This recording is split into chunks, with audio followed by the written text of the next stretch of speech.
Assalamualaikum warahmatullahi wabarakatuh. Perkenalkan, kami dari kelompok 4 akan mempresentasikan hukum bisnis, yaitu tentang hukum perjanjian. Baik, di sini ada saya, Verina dari NIM 036. Yang kedua ada teman saya, Nadia Fahrani dari NIM 008. Yang ketiga ada Rika Ardiana Sari dari NIM 013. Baik, yang pertama adalah pengertian perjanjian.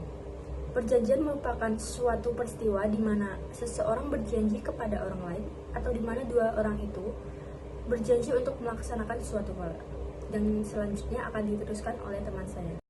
Asas dalam perjanjian, pertama asas terbuka, yang kedua asas konsensualitas.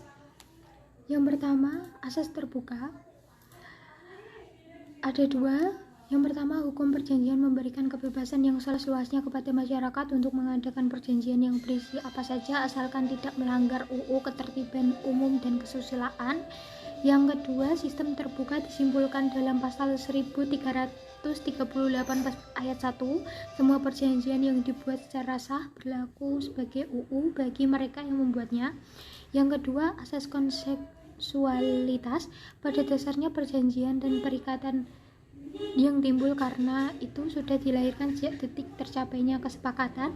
Asas konsensualitas lazim disimpulkan dalam pasal 1320 KUH Perdata. Selanjutnya, syarat sah perjanjian ada 4 syarat.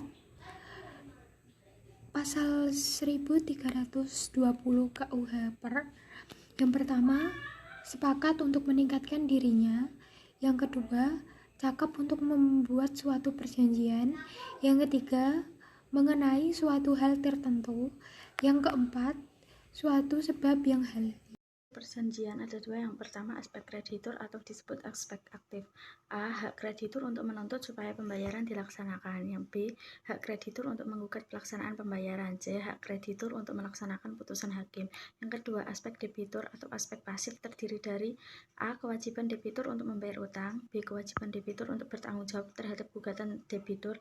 C. Kewajiban debitur untuk membiarkan barang-barangnya dikenakan sitaan eksekusi. Selanjutnya, bagian perjanjian ada 3. Yang pertama, esensialia atau bagian-bagian dari perjanjian yang tanpa bagian ini perjanjian tidak mungkin ada.